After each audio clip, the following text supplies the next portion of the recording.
Thanks very much, Jerry.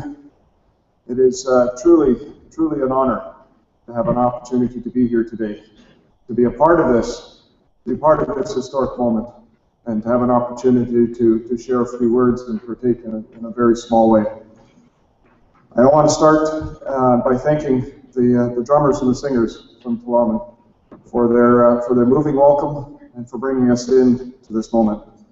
I also want to recognize the many chiefs and especially the elders here today, counselors, and also the youth. I see so many children here today, and it is so great to see as part of this celebration, as this is about our future. I want to take a moment as well to recognize Nicholas Simons as the MLA for the area. I want to thank him for coming and attending, as well as to other dignitaries in the audience. Thank you for being here.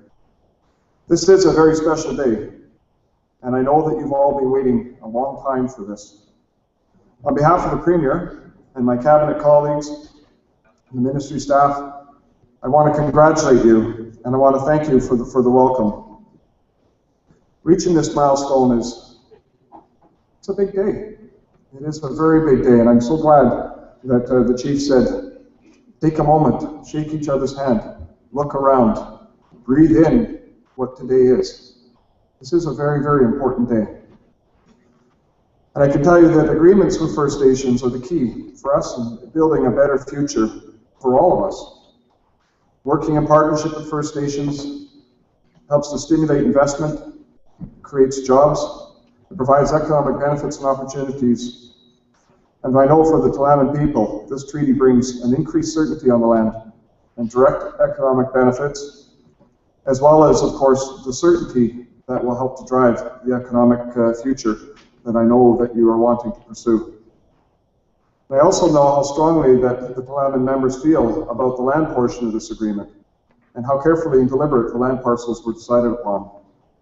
This treaty provides more than 8,000 hectares of treaty land.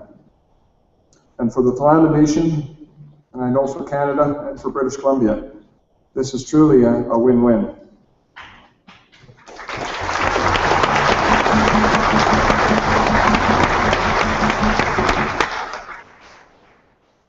As the Chief has mentioned, the wonderful aspect about this treaty is creating the stronger partnerships and improving relationships, but also creating that governance structure, having that ability to choose your own future, to be able to steer it, to be able to shape it as you see fit, and also to be able to address social and economic issues that there may be.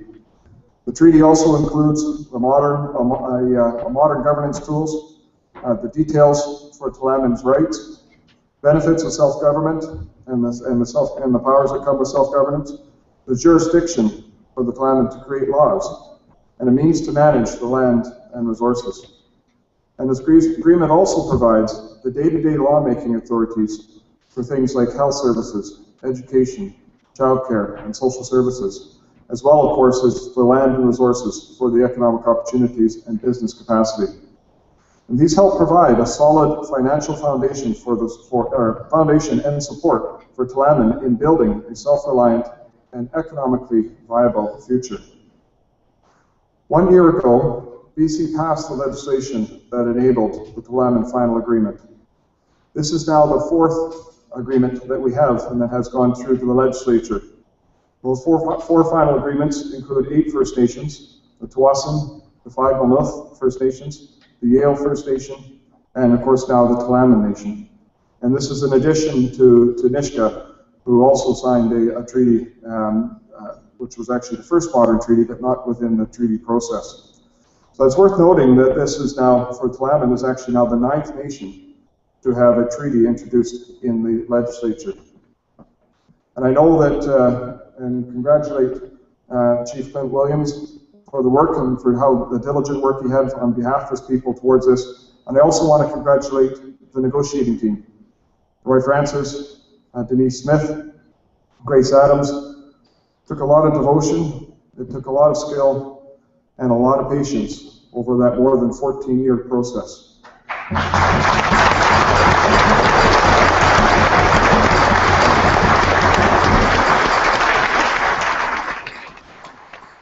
as the Chief has mentioned, this now means that this, for the Tla'amin Nation, will be removed from underneath the Federal Indian Act.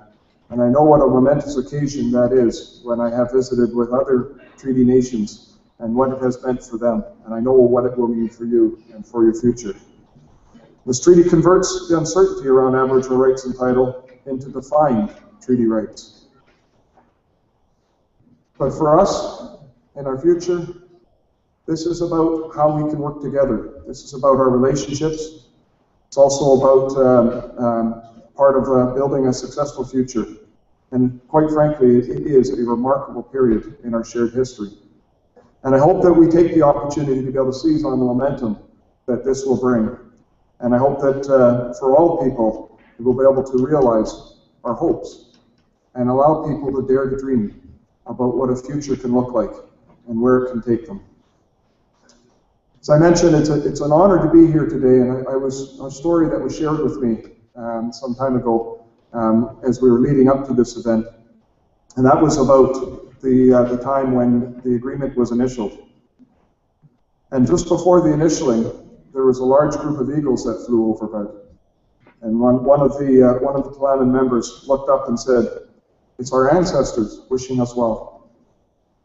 To me, that was a very moving moment in terms of what this agreement can bring, and in terms of the thought of the future, linking the past, linking ancestors, linking with the children that are here today. So I'd like to close just by saying to the Tla'amin people, on behalf of BC, we wish you well. We very much look forward to working with you and working through things over the course of the years. And as you embrace this agreement, we look forward to building the future and to working with you through time immemorial. Thank you for the opportunity to be here today.